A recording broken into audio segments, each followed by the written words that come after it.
1 फेब्रुवारीला जेव्हा अर्थमंत्र्यांनी केंद्र सरकारचा बजेट सादर केला त्या दिवशी लोकमतमध्ये दिलेल्या प्रतिक्रियेत मी असं म्हणालो, भरपूर पैसा पण मार्ग धूसर. आता गेल्या 4 दिवसात हा भरपूर पैसा याच्या देखील अधिक विस्तारात आपल्याला समोर येतो आहे आकड्यांच्या रूपात. आणि असं दिसतं आहे की हा भरपूर पैसा देखील खरं म्हणजे भरपूर भ्रमच आहे. त्यामुळे आरोग्याच्या दृष्टिकोनातनं यावर्षीच्या बजेटवर मला चर्चा करण्याला सांगण्यात आलं आहे. म्हणून मी असं म्हणेन आता की भरपूर पैशाचा भ्रम आणि आरोग्याचा मार्ग धूसर. या बजेटला समजून घ्यायच्या अगोदर आपण पार्श्वभूमीला 4-5 गोष्टी अगदी थोडक्यात उल्लेख करून घेऊ. भारताचा आरोग्य सेवेचा आणि आरोग्याचा एक मुख्य प्रश्न म्हणजे की जवळजवळ 140 कोटी लोकांना जे वेगवेगळ्या 10 लक्ष गाव शहर पाड्यांमध्ये राहतात त्यांना आरोग्यसेवा देणे हा एक महत्त्वाचा प्रश्न. दुसरं, भारतामध्ये 3 प्रकारचे रोग प्रामुख्याने आहेत. जुने मलेरिया, TB अशा प्रकारचे संक्रामक रोग जे आहेत ते अजून संपलेलेच नाहीत. सोबतच असंक्रामक रोग, ब्लड प्रेशर, मधुमेह, डायबिटीज, हृदयरोग आणि कॅन्सर यांचं प्रमाण वाढतं आहे. आणि शिवाय मानसिक रोगांचं देखील प्रमाण झपाट्याने वाढतं आहे. त्यामुळे भारत हा तिहेरी रोगांच्या साथीमध्ये ग्रसित अशा लोकांचा देश आहे. तिसरी जी महत्त्वाची गोष्ट ही की भारताचं शासकीय बजेट आरोग्यासाठी आणि आरोग्य सेवांवर अतिशय तुटपुंज राहिलं आहे. आणि ते केवळ या सरकारचं नाही, कमीत कमी गेले 20 वर्षांपासून ही स्थिती आहे. देशाचा एकूण जेवढा सकल उत्पादन त्याच्या 1.3% ढोबळ मानाने 1.25% आपण भारत सरकार आणि राज्य सरकार मिळून आरोग्यावर खर्च करतात. पण गेली 20 वर्ष बहुतेक राजकीय पक्ष निवडणुकीच्या वेळी जाहीरनाम्यात वचन देतात की आम्ही हे 2 ते 3% म्हणजे जवळजवळ 2.5% करू. या नियमाने सरळ आरोग्याचं शासकीय बजेट दुप्पट केलं तर ते आपण देशाच्या GDPच्या 2.5%वर पोचू, ज्याला असं म्हणूया की ते किमान आहे. इतर अनेक देश आहेत की याच्यापेक्षा कितीतरी जास्त खर्च करतात. युरोप, अमेरिका आणि जपान हे सहसा 10% किंवा त्याहून जास्त इतका खर्च आरोग्यावर करतात. आपण 1.25% करतो, 2.5%वर जावं अशा अनेक शिफारसी. उदाहरणार्थ HLEG high level expert group नावाचा जो प्लॅनिंग कमिशन आहे 2011मध्ये त्या समितीचा जो रिपोर्ट देण्यात आला त्याचा मीही सदस्य होतो. आणि आम्ही शिफारस केली होती पासून तर भारताच्या नॅशनल हेल्थ मिशनमध्ये देखील हा संकल्प आहे 2017चा की 2.5% ते 3% निधी GDPच्या 2.5% ते 3% निधी आरोग्य सेवांसाठी देऊ. ही आपली पार्श्वभूमी. म्हणजे आरोग्याच्या बाबतीत पहिलेच आपण वाईट अवस्थेत होतो आणि त्यानंतर कोविडची साथ आली. कोविडच्या साथीमध्ये बाकी मी वर्णन करणार नाही, साथीचं सगळ्यांनाच माहीत आहे. भारत सुदैवी राहिला की जो भयानक कोविडचा प्रकार युरोप आणि अमेरिकेत झाला त्या तुलनेत भारतात तो खरं म्हणजे सौम्य राहिला. कारण आपल्याला माहीत नाही पण सौम्य राहिला, पण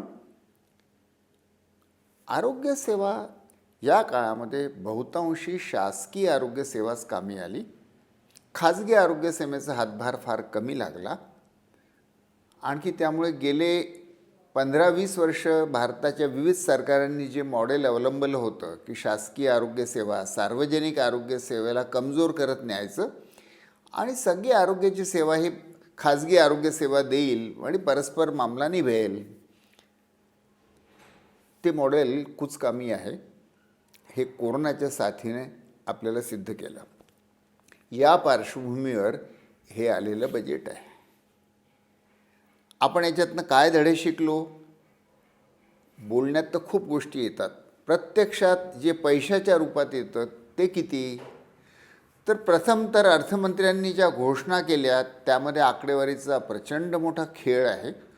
आणि प्रथम दिवशी फक्त टी व्हीवरची आकडेवारी बघून जी मी प्रतिक्रिया दिली ती पुढे आता प्रत्यक्ष आकडे आल्यानंतर लक्षात येतं की त्याच्यामध्ये खूप भुलावा करण्यात आला देशासोबत. म्हणजे एक साधं उदाहरण घेऊ. असं सांगण्यात आलं, मी थोडे आकडे ढोबळमानाने वापरणार, नेमकं नाही सांगणार, पण ढोबळमानाने की 137% आरोग्याचं बजेट वाढवलं. आहा, काय आनंदाची स्वागतार्ह गोष्ट. आणि आरोग्याचं एकूण बजेट काय 224,000 कोटी करण्यात आलं. बापरे, आरोग्यवाल्यांनी कधी कल्पनाही नसती केली. पण प्रत्यक्षात आकड्यात काय दिसतं?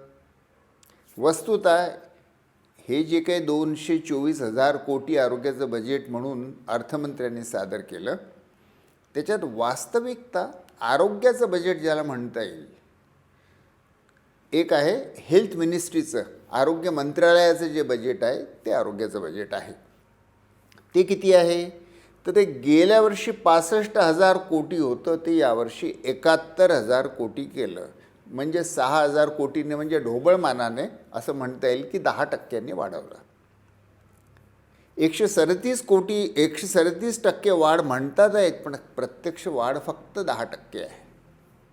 दुसरं जे बजेट याच्यात आरोग्याचं नक्कीच म्हणता येईल ते आहे की लसीकरणासाठी 35,000 कोटी. पण ही एका वेळचा खर्च आहे.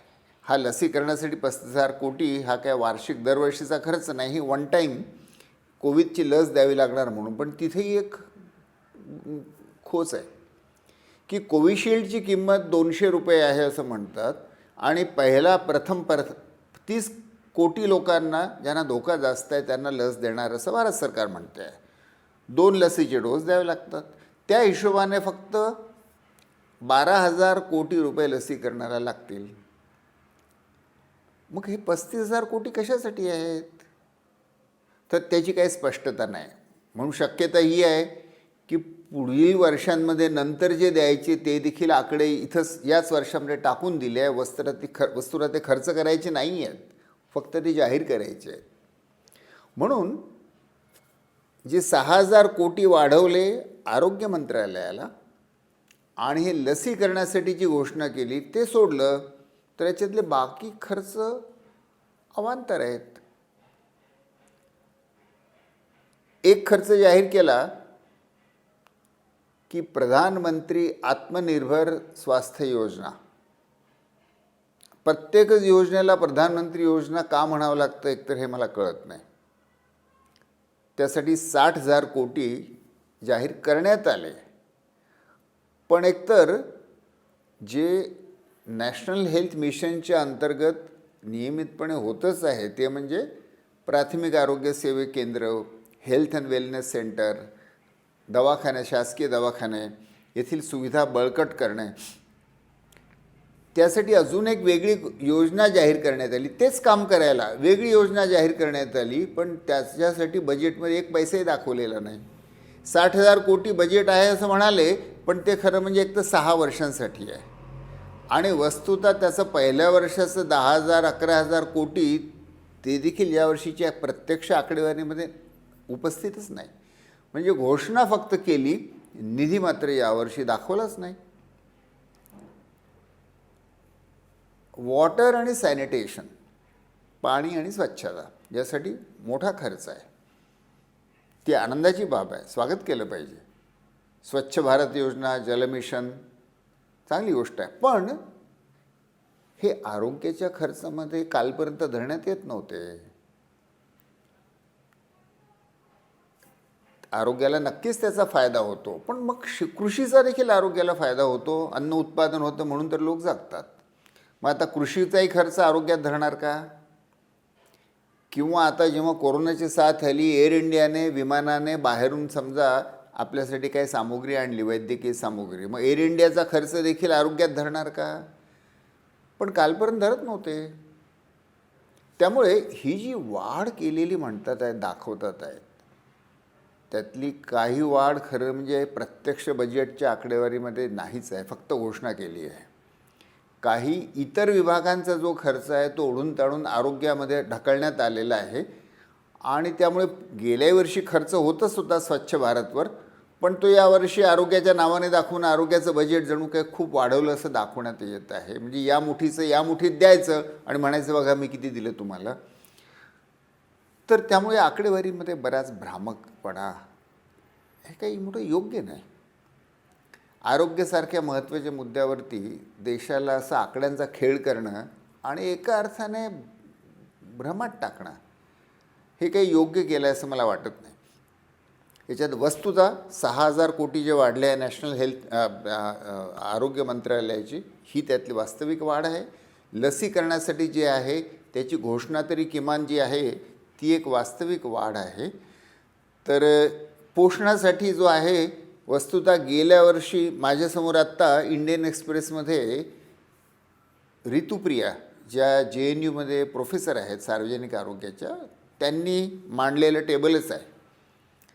त्या म्हणतात आहेत की गेल्या वर्षी पोषणावरती केंद्र सरकारचं बजेट 3700 कोटी होतं, ते यावर्षी 2700 कोटी झालं आहे. म्हणजे पोषणाचं बजेट कमी झालं आहे, जवळजवळ 1/3 कमी झालं आहे. पण घोषणा करताना मात्र की आम्ही पोषणासाठी खूप बजेट दिलं आहे. तर दुर्दैवाने घोषणांचा सुकाळ आहे, आकड्यांचा खेळ आहे. काही गोष्टी नक्कीच चांगल्या झालेल्या आहेत, त्यांचा मी उल्लेखही केला. आता काय त्याच्यात मिसिंग काय आहे, तर एक मला असं दिसतं की मलेरिया, TB यासारखे जे भारताचे संक्रामक रोग आहे यांच्यासाठी नवं करण्याचा काही कुठे उल्लेख देखील नाही. आदिवासींचं आरोग्य, देशामध्ये 11 कोटी आदिवासी आहेत आणि त्यांची आरोग्याची व्यवस्था सगळ्यात खराब आहे. त्यांच्यासाठी वेगळं काहीही प्रोव्हिजन नाही. या कोरोनाच्या काळामध्ये स्पष्टच झालं की खेड्यापाड्यामध्ये खरं जर कोणी आरोग्य सेवेच्या रूपात पोचलं असेल घरोघरी तर त्या आशा होत्या. देशामध्ये जवळजवळ 10 लाख आशा आहेत. त्यांच्यासाठी काय वाढीव आहे याच्यात उल्लेख नाही. असंक्रामक रोग जे मोठ्या प्रमाणात वाढतात आहेत त्यांच्यासाठी वेगळं करण्याचा काही उल्लेख नाही. मानसिक रोग मोठ्या प्रमाणात वाढतात आहे. कोरोनाच्या काळामध्ये तर लोकांना औदासीन्य आणि एकलेपणाचा समस्या अजूनच वाढली, त्याच्यासाठी काही करण्याचा उल्लेख नाही. तर त्यामुळे अनेक महत्त्वाचे प्रश्न सुटून गेलेले आहेत. संक्रामक रोग हा आता शेवटचा नाही राहणार आहे कोरोना. वैज्ञानिक म्हणतात आहेत की निसर्गामध्ये 80,000 असे व्हायरस आहेत की जे कधी ना कधी मानवाला रोग निर्मिती करू शकतात, दबा धरून बसले आहेत. म्हणजे आपल्याला साथीच्या रोगांना तोंड देण्यासाठी अगदी संशोधनाच्या पातळीवरती सुसज्ज प्रयोगशाळांचं जाळं उभारलं पाहिजे. त्याचा काही विस्तार किंवा प्लॅन याच्यात नाही. संशोधनाचं बजेट जे होतं ते मी समोर बघतो आहे, याच्यातली आकडेवारी. तर डिपार्टमेंट ऑफ हेल्थ रिसर्च जे आहे गेल्या वर्षी 2100 कोटी होतं, यावर्षी 2600 कोटी आहे. आपल्याला संशोधनाचं खरं म्हणजे याच्यावरून कितीतरी मोठ्या प्रमाणामध्ये खर्च लागेल. तर असं वाटतं की फार काही धडा आपण कोरोनाच्या साथीतनं शिकलो असं दिसत नाही. शक्य आहे की हे फक्त तात्काळ वर्ष असल्यामुळे अजून तशी आरोग्याची योजना करायला शासनाला पुरेसा वेळ मिळाला नाही आणि तसं झालं आणि पुढच्या वर्षी वस्तुतः यासाठी अधिक जास्त सघन प्लॅन सादर होईल अशी माझी इच्छा आहे, अशी मला आशा आहे, अशी मला अपेक्षा आहे आणि अशी माझी देशाला आणि शासनाला शुभेच्छा आहे. पण यावर्षी मात्र थोडा भ्रमनिरासच करण्यात आला असं मला दुःखाने म्हणावं लागेल.